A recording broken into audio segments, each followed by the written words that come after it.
Wolf taking a lot of damage, flashes out, big damage, saved, and here comes Morin. He wants Soaz for breakfast, lunch, and dinner, but the Slicing Maelstrom buying a lot of time. 1-for-1 in this fight. Mithy gets a knockup onto Bang, and look at the damage output. Bangy's next. Here comes Niels. There's no stopping him now. It's time for SKT to make it to the finals undefeated.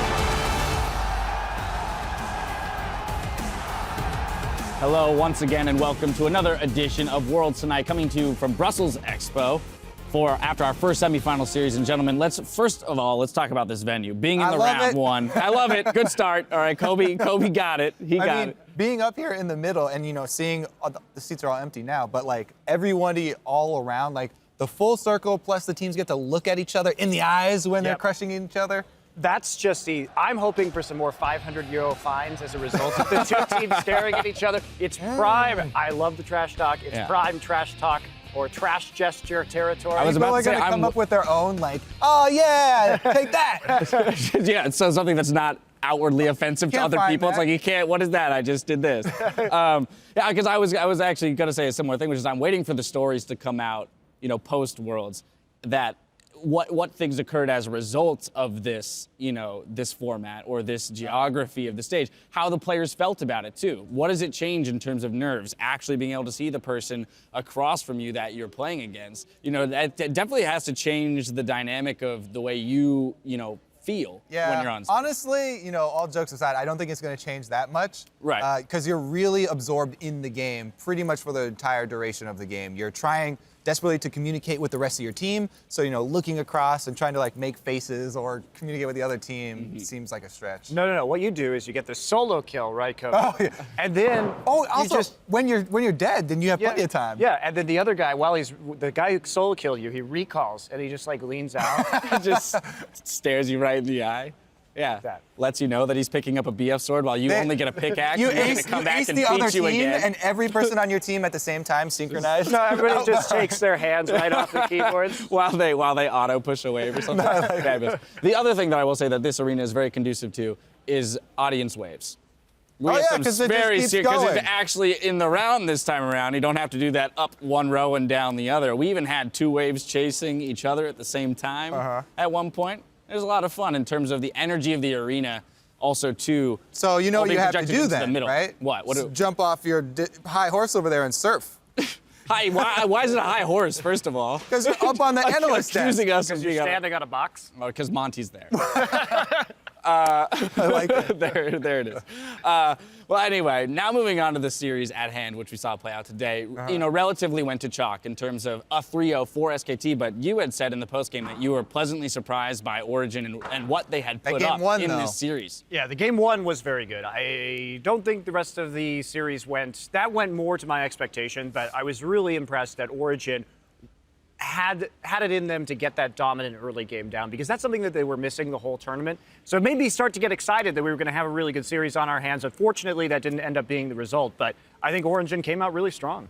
Yeah, I think that's a good point about the early game, because that's something that we saw from them in the EU LCS, so a lot of their success was due to that. But then at Worlds here, it was all about late game, waiting to scale and stuff. So they did show, some of those old strengths as well. And then the decision to go for that Baron, the decisive double teleport. You know what? We got to get something out of this. We're doing it. That was a great moment for them as well. I think the terrifying thing, though, as a result of this series, is seeing the level of composure out of the players on SKT when it comes to being 4.5K down at 30 minutes and being able to pull that back, and then again come out strong in both games 2 and 3. Well, in a game like League of Legends, where snowballs mean so much and it is easy to escalate an advantage into a winnable situation, that's the hallmark of a good team, right? The ability to play from behind, to wait for your opponents to make a mistake and then take advantage of it. And we saw SK Telecom do that very well.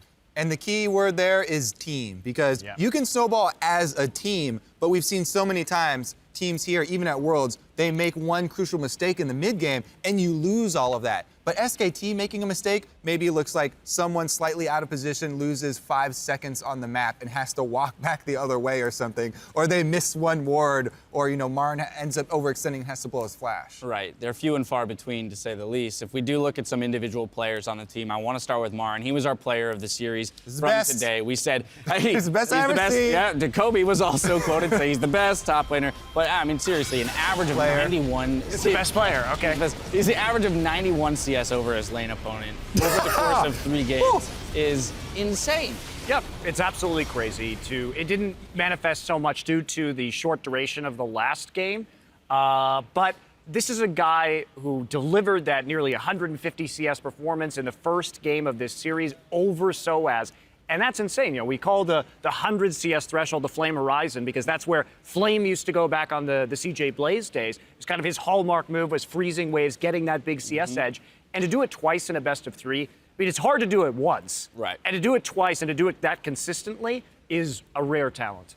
And it's strangely the way it affects the other team when all of a sudden you do see yourself, you see yourselves only getting 2 lanes of a level farm, 18 Renekton at 25 minutes. Like, that does not have a good effect on I don't care what champion we have in that lane against a Renekton. And I love this guy so much because I like watching him from the very beginning, watching LCK, and you guys were talking about him when he first came in, and you're like, oh yeah, he's like the Faker of the top lane. He's so good from solo queue. They scouted this guy, and then he had a lot of work that he had to put in. Yeah. And he's just evolved so much, and he's had all these unique things. Like I always focus so heavily on the home guard early buy thing, but I think it's just so cool and so unique about him. How he values this map pressure, and he's evolved into this really great shot caller as well. He just sees the game in an overall view now, which is something that's fairly rare among solo queue superstars, and it's taken a while for him to evolve, and he's the best now.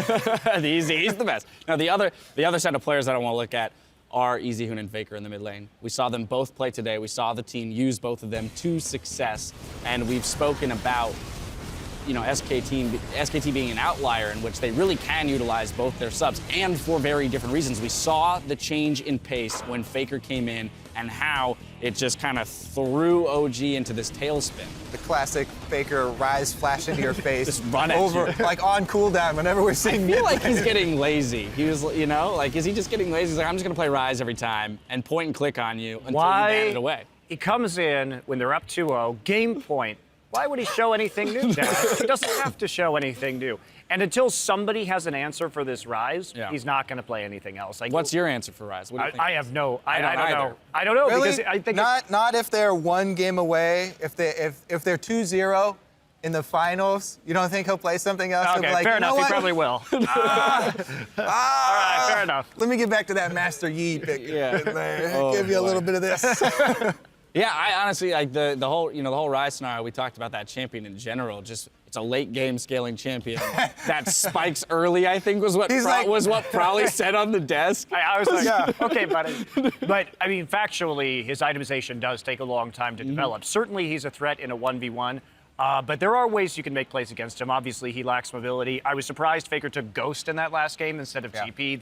That tells me he's very confident about what he's doing. But when Rise pushes forward, you can punish that, right? And he was playing the lane against Peke particularly aggressively, but Origen didn't really bring the jungle and support into mid to help out, didn't try and create any teleport plays. So Faker went relatively unpunished despite going nuts in the mid lane in this last game. Yeah, finally to close out thoughts on this series, I want to reflect on Origen's successes, one last time as they were a team, came out of Challenger. Yes, they're a bunch of veteran players, so we can't necessarily ignore that, but them as a team together coming through the summer, the summer series or summer split into playoffs, grabbing second, going through the gauntlet, making it 2 Worlds, and then finishing top 4. They defied expectations at every turn, right? And especially in their group here at the World Championship, where pretty much everybody was like, okay, KT, LGD, these are the teams getting out. But they put up a hell of a performance.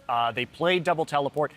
It's nice for Origen that the SOAS Peke double teleport style just happened to be back at this World Championship, and they made very good shot calling around that. And the scary thing is that this team has so much growth potential. Like there's the arc for this team, like they've just started still. There are a lot of things they can still clean up in their shot calling because having so many experienced players, they've got everybody adding information, and they don't really have, concrete calls before they're, moving to go to an objective, and so they still kind of figure it out as they're moving there. When these guys get down on the same page, and like if they establish a pecking order or something like that, this becomes a very scary team. And Niels with only more time. Niels as the rookie on the squad has been like the most valuable player for the team is insane. Yeah, he has been an absolute rock star. Now we know SKT moving on to the finals, which we were finally going to have our first repeat appearance in the finals to see if they can snag a second world championship. They are going to be going up against the winner of tomorrow's series, Fnatic versus KOO. Want to turn our attention towards that series because I do think that either of these teams will make for an interesting final against SKT and eclipse Origen in making it a tighter series than today's was. Optimistic of you. Well, thank you. Ever the optimist I am. I think they'll start Faker in the finals, and I think that they'll just use Faker to counterpick. Right. It may be just as one-sided as a result. Yes, but I want to look towards tomorrow's matchup in terms of looking at these two teams. I'm making a statement about the finals, Monte, but I want to look at tomorrow's semifinal. So Fnatic and before KOO. they're on the SKT chopping block. Yeah. Well, they still have. It doesn't matter. It doesn't matter. They both lose. They both lose. That's just the fact. No, of that. but I like that you're highlighting this because Fnatic versus KOO is going to be super fun. It's going to be really interesting because these are actually, as far as a lot of the other teams talking about their experiences scrimming both of these teams, we've had mixed reviews from, depends on who you're talking to. If you're talking to some of the Europeans who are scrimming Fnatic, who I feel like maybe Fnatic used a lot, more in their scrims and were willing to show more than they were against like Korean teams because they were afraid, Korean teams are going to share or something like that. Some people are like, Fnatic's better, but a lot of the Korean teams are like, nah, KOO's much better. So, and the things that you can pull out, Monte touched on it on the analyst desk, the champion picks that we might see if it's a tight game, if each team starts to take early games in the series. The counter picks, maybe we see things like Lissandra coming out to try and counter some of these melee top laners. We see some wombo combos coming out. It's exciting. It's We really see- exciting. Hooney's Heimerdinger come out. I would love to see Heimerdinger. That's not giving anything away, by the way. He played it in Korea on stream. Yeah. Okay. Or Guerrillas support Vagar, some of these champions. Yeah. That, he's been playing in solo queue. These are Soraka. the Soraka, one of his favorite champions. How So have we not? We still haven't seen this Soraka, have No, he hasn't even moused I don't over even it. understand that. He's supposed to at least hover over it. Yeah, he's not trolling people in Champions Select correctly. One final thing, and I'm actually taking us back to the series today. You know what I found out, and there's a whole hubbub about it on the Reddit sphere. Yeah, guess what? No, it's no secret. Everybody knows about it. Easy Getting Hoon close, guys. played a solo queue game in the middle during that third game of the series. He wasn't even watching his team play today.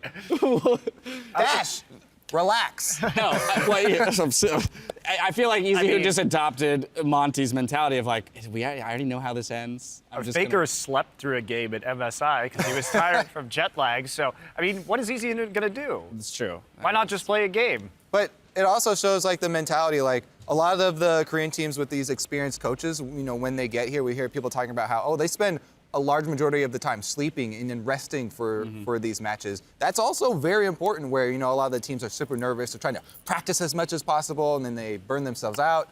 He's taking it to another Taking level. it easy. He's taking it. They're going to rest just for a whole rest. week here. Well, exactly. They are going to rest for a Yeah. whole week because there will be no one to scrim against I volunteer as after tribute. tomorrow. Let's get together. I'll 1v1 Faker. Let's go. They'll do Easy Hoon will just pick 4 random people from EU West and be like, all right, we're gonna scrim the rest of this. I gotta stop us. We're going down some really extraneous paths here. No, it's not extraneous. It is important to talk about the fact that whoever wins tomorrow and SK Telecom literally have nobody to play against. All of the teams are on break right now. Origen's like, we're out, let's go party.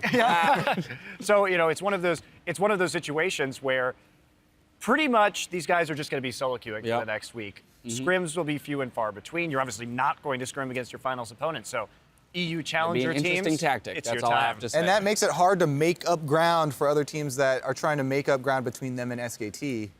How are you supposed to do that if you don't have good practice? All right, enough from us here. That does it for the day. Thanks all for joining us for Worlds Tonight. We'll see you back here tomorrow for our second semifinal matchup between Fnatic and the KOO Tigers. Good night. Relax. I'm relaxed.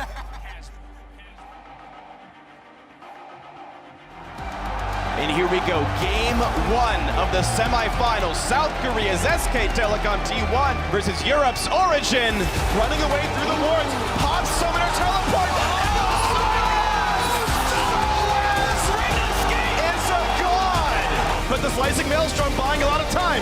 1 for 1 in this fight. Mithy gets a knockup onto Bang, and look at the damage output! Undefeated still in the World Championship. Peke, meanwhile, turned into an egg, and the push comes in. But Amazing is here! The two-man knockup trades onto Bang. SKT, 1 game away from their second World Championship final. Bangy's got aggro, Marin's got the damage. Channel to make sure it's all fine and dandy, even though he's not at the tournament, and a double kill for Marin. Flashing under his own turbo, Faker says, no thank you, I want this kill anyway. Make that 3 picked up. Oh, the long con 4v5. How about we push mid? How about they pick up Mithy as well? It's time for SKT to make it to the finals undefeated.